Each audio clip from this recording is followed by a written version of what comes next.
learn of the unique challenges faced by refugee girls and women in accessing education, and how it's important to actually educate a girl child, because they say when you educate a girl, you educate an entire nation. So just kindly talk to us about the unique challenges that these refugee girls face, and of course women in general.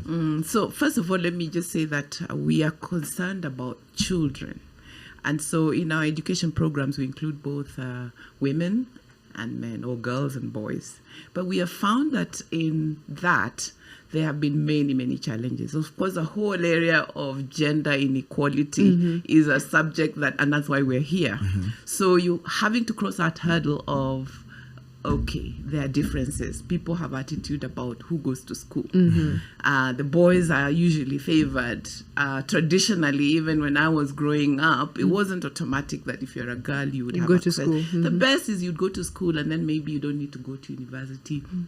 So when you find you're even dealing with people who are also not advantaged to have, they're not citizens, the girl child becomes the one that's really affected. And so we found that in our part of the world, trying to encourage the parents to actually take both the boy and the girl to school is one that's not automatic. So that's why our work is also concerned with advocacy.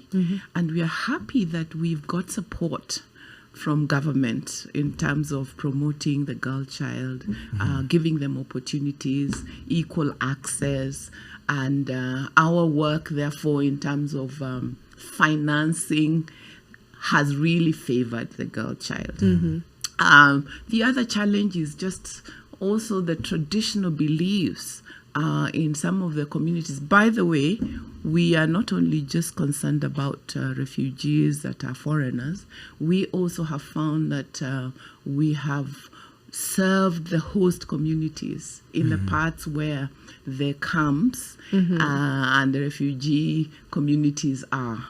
So it's become a work where we are also helping those communities that are marginalized, if you like to call that way, because they don't have access or equity. So that's one. The other, of course, is just the whole area of funding. Funding is a problem because you can provide education, but if you don't provide a quality education, then you just half educate a child and they go back to what they know. So along those lines, we've been very fortunate to have some donor multi and bilateral donors who've supported programs. There's a famous model who actually gave money to start up a girls' school, boarding school, and in the camp. And this model said, I want a really good school where these children are given the best in terms of teachers. So challenges are there, and I think it's not only unique to the camps, but it's unique countrywide, where you find there are very many.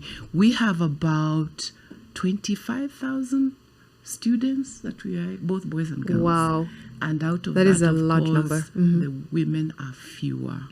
And some of them, of course, the other challenge is that they're not only expected to go to school, but they go back home and take on responsibilities of taking care of the parents. There are issues of even early marriages, like once you reach a certain age, you FGM that's enough, as well. FGM. And so the whole challenge of once a girl becomes pregnant, their education is compromised. So education then becomes more than just giving them knowledge, but also helping them identity issues. We have psychosocial counseling because some of them have suffered, different challenges at home, and so we find we have to give them that sense of hope. You can do it, and we are succeeding, as we will see. I love that, actually. I love the tone of that. I was even going to say the succeeding part. I would love to know a little bit more about some of the success stories that you've seen, or some of the impact that you've seen from the work, because I think when you're doing this, it's even to remind yourself to keep on going. It's nice to see a little impact, right? We'll talk about that. You want me to talk about it now? In fact, for me, I'm just surprised that when you start small, you have no idea where that child is going until you find them like, oh, they went through primary and then secondary and then university. And one of our star students who is actually featuring in the International Women's Day is a girl called Monica. Yes. And Monica was a refugee. She went through our system. And today she is at the University of Nairobi. She's studying law. She's in her final year. She's the president of... Yes. We've hosted her here before. We We have. Well, that's... Yeah. But there are many other stories Yes. where you find that these refugees have, gone abroad, done the university. But I think for me, the biggest one is restoring confidence. Helping them realize I can do something. They are very, very gifted. And then they are normal. They're normal children. Yes. Because sometimes when we think of refugees, we are just like, they're just a group of people. Right. Yeah. Sometimes But even they are- dehumanize them a little bit. Yeah. And there are people that are human, and they are children, they are girls, and girls even much more. Let me tell you a story. I told you I like reading. Yes. I recently read a book, and the title of the book is I'm a Girl from Africa.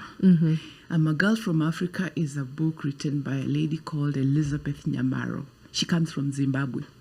And she writes her story at a time when Zimbabwe was going through instability, there was hunger, the economy wasn't doing so well.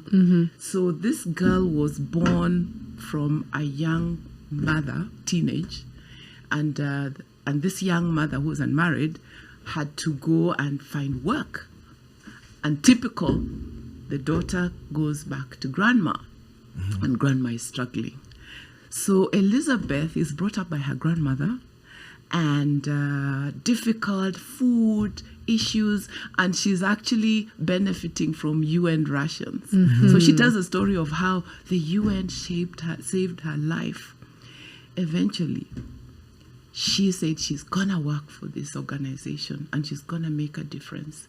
Do you know Elizabeth Nyamaro founded the UN Women He for She organization. Today, Oh, that's lovely. Today, He for She is a famous organization that advocates gender issues, Yes. inequality, and so on. So That is amazing. isn't And that a so fantastic full story? circle. Yes. So full circle. Yeah. So it's happening. We'll come back to getting a little bit more of that impact, but thank you so much for sharing that with us, and even for us to get to know the stories behind some of the people doing amazing work for women and girls all around the And country. thank you for name dropping in the story so that we get an opportunity to interact with the books and Yes. individuals who are actually causing change across the world.